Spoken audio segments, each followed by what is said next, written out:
Hey guys, so today I'm going to be going over the Chemistry 2022 Past Paper Foundation. Today, where it's going to be into three parts. So I'm going to divide the paper and go through the paper with you so you can understand, because sometimes when you just look at mark schemes, it is a little bit unclear. Somewhat when it helps when somebody kind of talks through it. So obviously the exam is an hour 15 minutes, and this is for AQA, GCSE Combined Science Trilogy.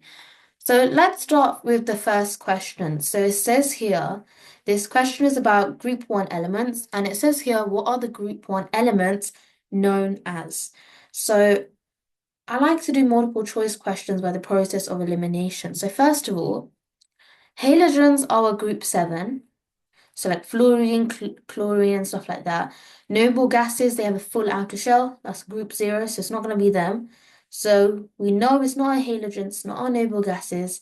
So it's going to be the first one, which is our alkali metal. So group one, for example, lithium, sodium, potassium, they all have one electron in their outer shell, and they are positive ions. So they're all plus one because they all need to lose one electron to get a full outer shell. So that's why they are plus one. So metals lose electrons to become positive ions, and they can also gain electrons to become negative ions. So it says here, figure one shows a lithium atom. So if you look at the periodic table, if you look here, lithium, the atomic number is 3, the mass number is 7. Okay, so to work out the protons, electrons, and neutrons, you do need to know this. This tells you the amount of protons and electrons, and if we just subtract the mass number by the atomic number, you get the number of neutrons. So if you have a look at this question, they've asked us exactly that. What is the number of electrons and neutrons in the atom of lithium? So the mass number is 7, atomic number is 3. So this bottom number tells you the amount of protons and electrons. So we have 3 electrons. 7 minus 3 is 4 neutrons. So that's how you do that question. What is the relative charge of a lithium ion? So an ion is a metal that has basically gained or lost electrons to get a positive or negative charge. So lithium is in group one, and all group ones have a charge of plus one because they have lost an electron. Right, if we look at this question, it says lithium is heated and then cooled in an experiment. And it says here, lithium goes from a solid, then to a liquid, and then it goes from a liquid again to a solid. And they've asked you here, draw one line from each stage to the physical change that happens in that stage. Stage one, we have the solid going from a liquid. So solid can be ice, and it's going to a liquid. So ice to water, right, is going to be melting, which is down here. And then the next bit was saying liquid to a solid. So let's say we have water and it's become ice. It's freezing. So pretty easy. They're just asking you. So it's just changes of state. So we have solid, liquid, and gas. So solid, remember the particles are all kind of like fixed, okay? They're all together, and there's no gaps between them. With liquid, there's a little bit of distance between them. Okay, a little bit, but they are still quite close together. And then gas, the particles are quite apart. Okay, and then to go from a solid to a liquid, so from ice to water, it's going to melt. Okay, so I'm just going to write melting. And then to go from a liquid, so water, to like a gas, we're going to have evaporation. Gas to a liquid, what we're going to do, so for example, a random water vapor back to water, we're going to have condensation, okay? And then to go from a liquid back to a solid, so water to like ice, we're going to have freezing. So you do need to know these changes of state, and you do need to know the particle diagrams that come with it as well. Because let's have a look here. It says figure 2 represents the melting point of some group 1 elements. And as you can see, lithium is the highest with a melting point of 180, then sodium of around 92, 91, 98, then rubidium, and then cesium. They've asked us what is the melting point of cesium. You just read across 10, 20, 22, 24, 26, 28. So the melting point of cesium is going to be 28 degrees. And then they told us the melting point of potassium is 63 degrees. And literally all you're going to do, potassium is here, and you're going to just draw it like within the bars. So 62 is around here, so just going to put it like in the middle here. And that will be 63, basically. And it says, describe the trend of melting points of the group 1 elements in figure 2.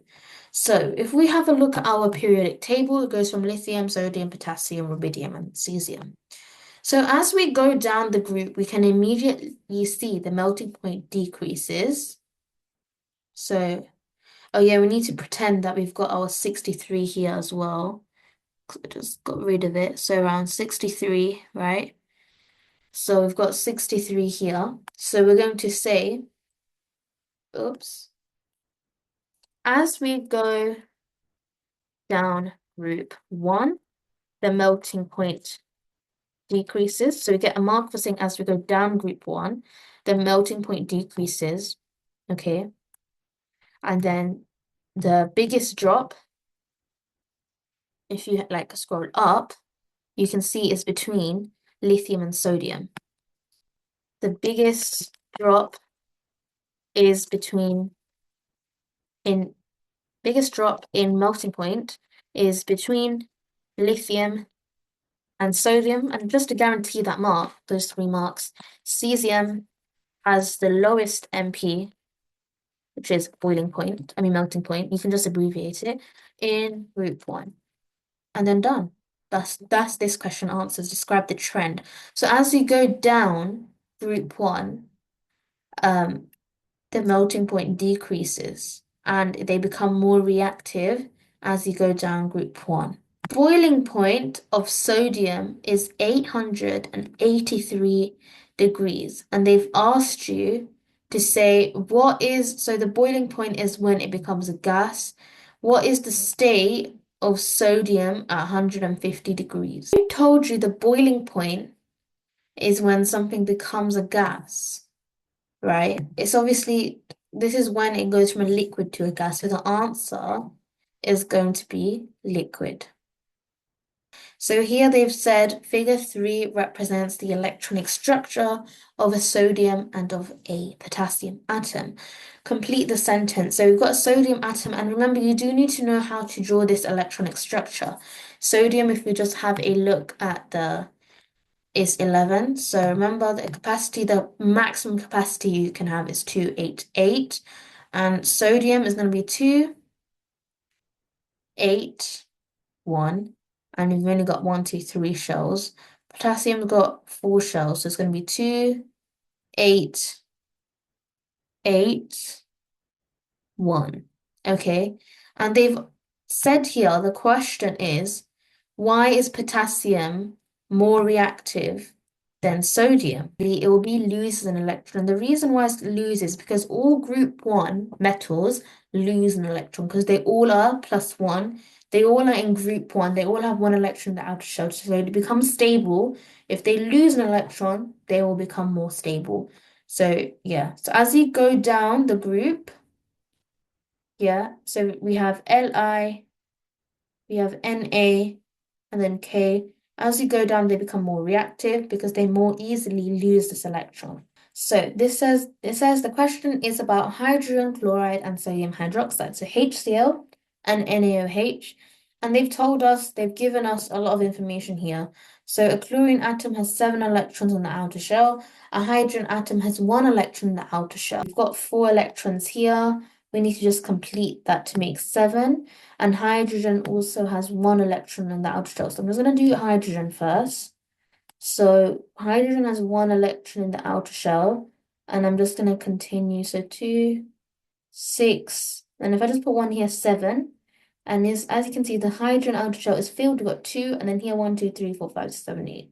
And now that is filled. So the mark comes here and then here. So the next question says the hydrogen chloride dissolves in water to produce hydrochloric acid. Hydrochloric acid reacts with sodium hydroxide solution. Complete the word equation for the reaction between hydrochloric acid and sodium hydroxide. So I find it helps a little bit better when I write it out like this. So HCl plus NaOH. And when they react, the chemicals, they switch, okay? So what this means, Na will switch with this. So this, so it dissolves in water. It reacts with this. This is a neutralization reaction. So the chemicals just switch like this. So it'll be sodium chloride. You're obviously going to write it as sodium chloride, but I'm just writing it as that. Okay, thank you so much for watching the part 1. If you guys subscribe, like, and share, I will be doing the rest of the paper. And then I'll also be doing some higher paper as well, because there is quite a bit more for us to go over. But please do like, subscribe, and share. And I'll see you in the next video. Bye, guys.